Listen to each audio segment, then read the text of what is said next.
अहमदुहु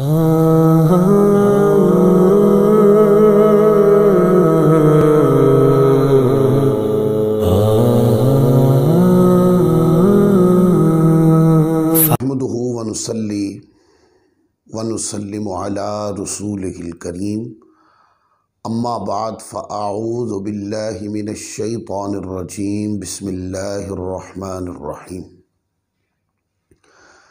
या साहिबल जमाल व या सय्यिदल बशर मिन वजहिकल मुनीर लक़द नुव्विरल क़मर ला युमकिनुस सनाउ कमा कान हक़्क़ुहु बादस खुदा बुजुर्ग तुई क़िस्सा मुख्तसर वाहसनु मिल कलम तरक़त आइनी वाजमल मिल कलम तलिद निसाउ खुलिक़त मुबर्रअम मिन कुल्लि ऐब कअन्नका क़द खुलिक़त कमा तशाउ बलगल उला बिकमालिही कशफ़त दुजा बिजमालिही हसनत जमीउ खिसालिही सल्लु अलैहि व आलिही अल्लाहुम्मा सल्लि व सल्लिम व बारिक अला सय्यिदिना व मौलाना मुहम्मद व बारिक व सल्लिम व सल्लु अलैहि। आज मौजमुल औसत का दर्स नंबर 5 है और जिस हदीस पाक से आज की गुफ्तगू को हम शुरू करने लगे हैं ये हदीस नंबर 344 है और इसमें ऐसे लोगों को तंबीह की गई है और ऐसे लोगों को गुस्ताख ठहराया गया है कि जो आका अलैहिस्सलाम के अहले बैत में से किसी भी मुक़द्दस ज़ात की तरफ कमज़ोरी की निस्बत करते हों, कमज़ोर अल्फाज बोलते हों और उनकी शान में नाज़ेबा कलिमात बोलते हों। इस रिवायत को हज़रत ज़ैद बिन अरक़म रदियल्लाहु ताला अन्हु ने रिवायत किया है। कहते अब्दुर्रहमान रदियल्लाहु ताला अन्हु बयान करते हैं कि मैं उम्मुल मुमिनीन सय्यदा उम्मे सलमा रदियल्लाहु ताला अन्हा के पास गया। उन्होंने पूछा आप कहाँ से ताल्लुक़ रखते हो? मैंने कहा कि अहले कूफा से। तो हज़रत उम्मे सलमा रदियल्लाहु ताला अन्हा ने फरमाया कि उन्होंने कहा कि तुम वही लोग हो, यानी कि निस्बत उन लोगों की तरफ की चूँकि हज़रत अब्दुर्रहमान जो थे वो उस इलाके से आए थे। तो अब हज़रत उम्मे सलमा रदियल्लाहु ताला अन्हा उन लोगों को ये बात सुना रही हैं। फरमाया कि तुम वही लोग हो जो रसूलुल्लाह सल्लल्लाहु अलैहि वसल्लम को गाली देते हो, यानी कि कूफा के लोगों में ऐसे लोग थे। उनको फरमाया कि क्या तुम वही लोग हो जो आका अलैहिस्सलाम को गाली देते हो? हज़रत अब्दुर्रहमान कहते हैं मैंने कहा मैं ऐसे किसी शख्स को नहीं जानता जो रसूलुल्लाह सल्लल्लाहु अलैहि वसल्लम की बेअदबी करता हो।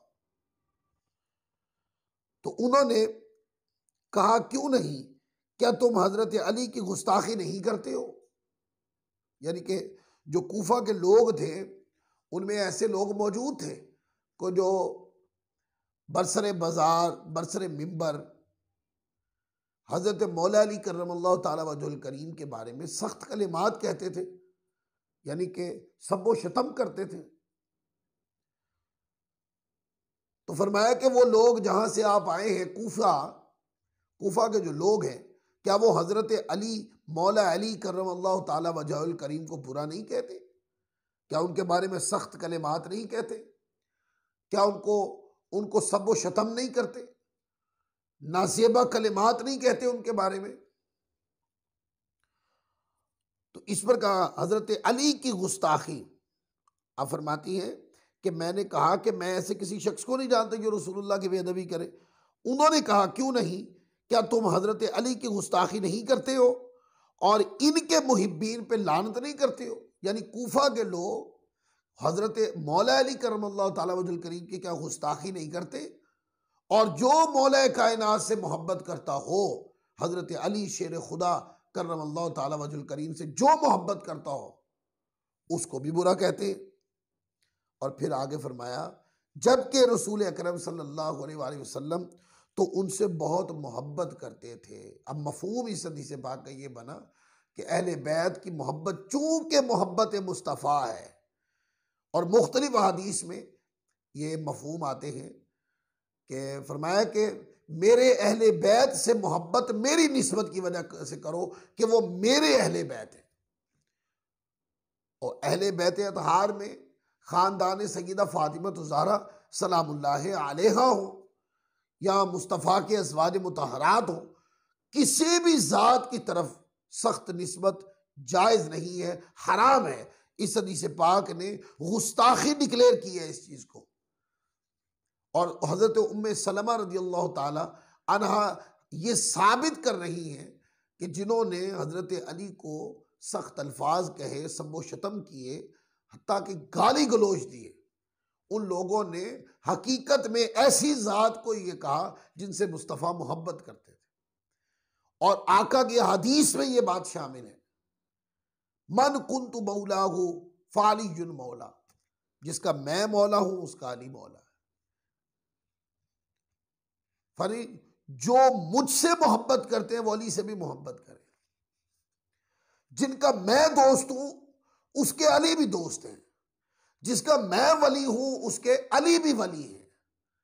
तो ये तरगीब मोहब्बत है, तरगीब कुर्बत है, तरगीब निस्बत है कि अली की तरफ निस्बत बढ़ाओ, उनका खैर से जिक्र करो, उनकी शान को बयान करो, उनके तज़किरे करो, उनके साथ प्यार करो और उनके ताल्लुक को छोटा न समझो। और जो गुस्ताखी की हद तक निकल आए, इख्तिलाफ किसी तरह का भी हो, गुस्ताखी की हद तक आ जाए, तो हज़रत उम्मे सलमा उम्महातुल मुमिनीन रज़ियल्लाहु ताला अन्हा जो खुद अहले बैत में से हैं, वो फरमा रही है कि ऐसी जात को तुम गाली देते हो जिनसे मुस्तफ़ा प्यार करते थे। तो इस हदीस पाक से पता चला कि जो गुस्ताख अली है वो गुस्ताख नबी है। फिर एक और हदीस ये हदीस नंबर 346 है। जो हदीस हमने पढ़ी ये 344 थी, अब जो पढ़ने लगे हैं ये 346। हज़रत बुरैदा रज़ियल्लाहु ताला अन्हा बयान करते हैं कि रसूलुल्लाह सल्लल्लाहु अलैहि वसल्लम ने हज़रत मौला अली करमल्लाहु ताला वजहुल करीम से फरमाया कि जिसका मैं मौला हूँ उसका अली मौला है। और लफ्ज़ हदीस पाक है कि आकर फरमाया क़ाल लि अलीय्यिन मन कुन्तु मौलाहु फ़अलियुन मौलाहु, फरमाया कि जिसका मैं मौला हूँ उसके अली मौला है, यानी जिसका मैं दोस्त हूँ उसके अली दोस्त हैं। और इसमें तरगीब थी, सहाबा किराम के सामने ये बात बयान की गई, क़यामत तक की उम्मत को तरगीब थी कि अली के साथ बुग़्ज़ नहीं रखना, अली से प्यार करना, अली से मोहब्बत करनी है। और सहाबा हज़रत मौला अली से मोहब्बत किया करते हैं। सही मुस्लिम उठा के देखे कि मौला अली करमल्लाहु ताला वजहुल करीम की मोहब्बत ईमान में से है। इमाम मुस्लिम ने तर्जमतुल बाब कायम करके नीचे हदीस लिखी है। इससे यह भी पता चला कि हज़रत मौला अली अहले बैत अतहार में से है, उनसे मोहब्बत वाजिब है, वाजिबात दीन में से है। उनसे मोहब्बत, घराने अहले बैत से मोहब्बत वाजिबात दीन में से, सहाबा किराम से मोहब्बत वाजिबात दीन में से, उम्महातुल मुमिनीन का एहतराम और उनकी इज्जत वाजिबात दीन में से, क्योंकि कुरान पाक ने उनको उम्मत की माएँ करार दिया है। लिहाजा जब भी, यहां पर एक तरकीब दिलाऊं आपको, जब भी दो ज़वात का तज़किरा हो तो खैर से होना चाहिए। यह एक मोमिन की निशानी। आप देखें ऐसे तबकात भी मिलते हैं कि वो अहले बैत की मोहब्बत के तो गुण गाते हैं, पर सहाबा किराम की ज़ात के ऊपर इतना तबर्रा करते हैं, इतना तबर्रा करते हैं कि गुस्ताखी की नेहज तक उतर जाते हैं। कुछ लोग ऐसे हैं कि जो सहाबा से मोहब्बत का दावा तो करते हैं, पर अहले बैत की मोहब्बत से इतनी कंजूसी, इतनी कंजूसी, इतनी कंजूसी, जिक्र ही नहीं करते अहले बैत का। दोनों गलत है, क्योंकि ये दोनों ज़वात वाजिब, इनसे मोहब्बत, ताल्लुक, निस्बत वाजिबात दीन में से। इनका जिक्र जब किया जाए खैर से किया जाएगा, इनका जिक्र जब किया जाए एहतराम से, इज्जत से, फजीलत से, आला तरीके से इनका जिक्र किया जाएगा। तो फिर आगे एक और हदीस है, उसको भी आज ही पढ़ लेते हैं। ये हदीस नंबर है 365, और इसको अहले बैत अतहार का जिक्र ही खत्म हुआ पिछली हदीस पर, तो अहले बैत अतहार की रिवायत करदा हदीस आ गई आगे। यह हदीस नंबर 365 है। इसको हजरत हुसैन बिन हसन बिन अली बिन अबी तालिब रज़ी अल्लाह तआला अन्हुमा रिवायत करते हैं,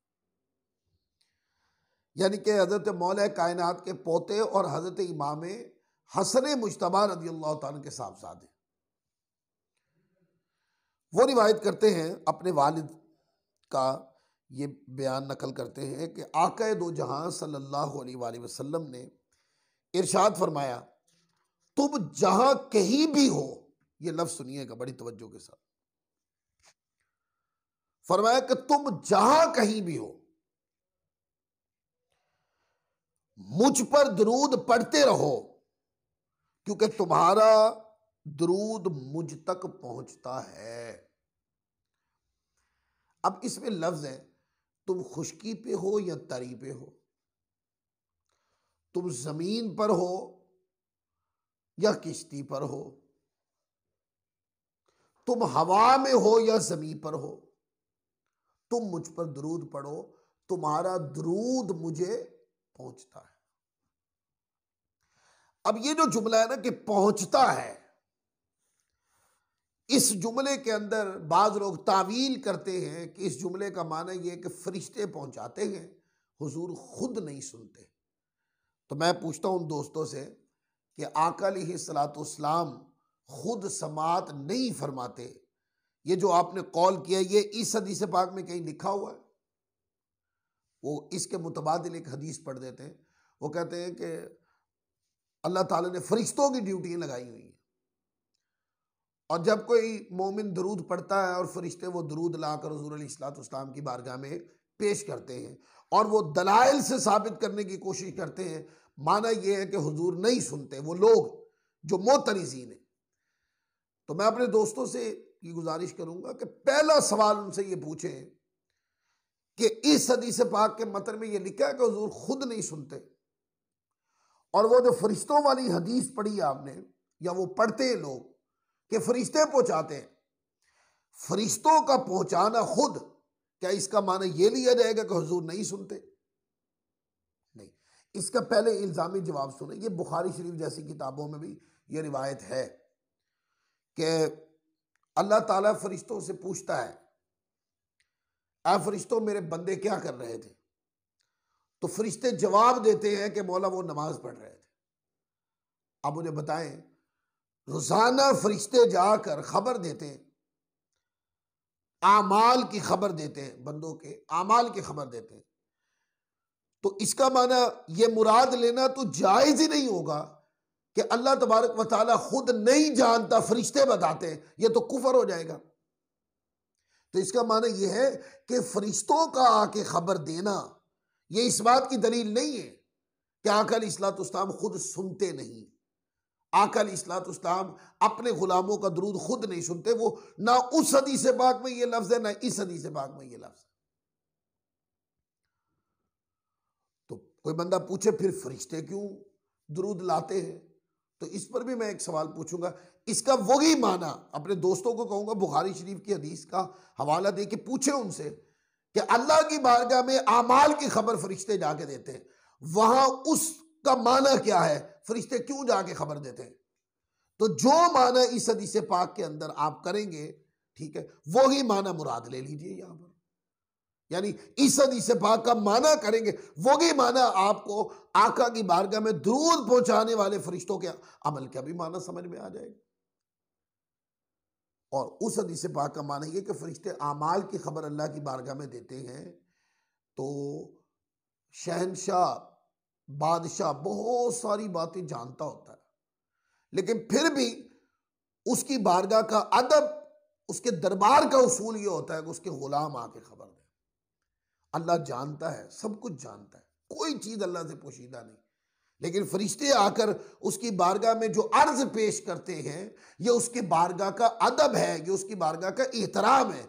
पर इसका ये माना कभी कोई मुराद ना ले कि आका अलैहिस्सलाम या अल्लाह तबारक व तआला खुद नहीं सुनता या हुजूर खुद नहीं सुनते। जैसे फरिश्तों का अमाल की खबर देना ये अल्लाह के दरबार का एहतराम है, उसकी बारगाह का एहतराम है, इसी तरह फरिश्तों का आकर हुजूर की बारगाह में दुरूद पढ़ने की खबर देना ये आका की बारगाह का एहतराम है। इसका माना ये नहीं है कि हुजूर खुद नहीं सुनते। इसी हदीस पर ये एक सवाल और कर लेता हूं आपसे, वो ये कि जब फरिश्ते आते हैं, वो हदीस पढ़े तो सही ना कि जब फरिश्ते आते हैं तो वो आकर दुरूद पेश किस तरह करते हैं। इस पर दो तरह की रिवायतें, या वो फरिश्ते खुद ये बात कहते हैं, या अल्लाह ताला ने कब्र मुस्तफ़ा पर एक फरिश्ता मुकर्रर कर रखा है जो दुनिया जहान की आवाज़ें सुनता है, जो भी दुरूद पढ़ता है उसकी आवाज़ सुनकर फरिश्ता हुजूर की बारगाह में अर्ज करता है, या रसूल अल्लाह, आपका उम्मती जिसका नाम फुला है और जिसके बाप का नाम फुला है, उसने आपकी ज़ात पर दुरूद पाक पढ़ा। अब चाहे ये फरिश्ते आकर यूं कहते हो या कब्र अनवर पर मुतमक्किन फरिश्ता ऐसे कहता हो, दोनों सूरतों में मैं आपसे एक सवाल पूछता हूं कि अगर बंदा किसी को जानता ही नहीं है, यानी कि जिसको तारुफ करवाया जा रहा है और जिसका तारुफ हो रहा है, जिसको तारुफ करवाया जा रहा है, तारुफ होने वाली जात का उसको पता ही नहीं है, तो ये जुमले क्या बोलने दुरुस्त होंगे? यानी कि मैं किसी को जानता नहीं हूं। एक मिसाल है, कोई बंदा आके मुझे कहे फुला बंदा जिसका नाम फुला है, जिसके बाप का नाम फुला है, क्या मैं बात समझ जाऊंगा? नहीं समझूंगा। हाँ, यूं तारुफ उसका करवाया जाता है जो पहले से तारुफ होने वाली जात को जानता है।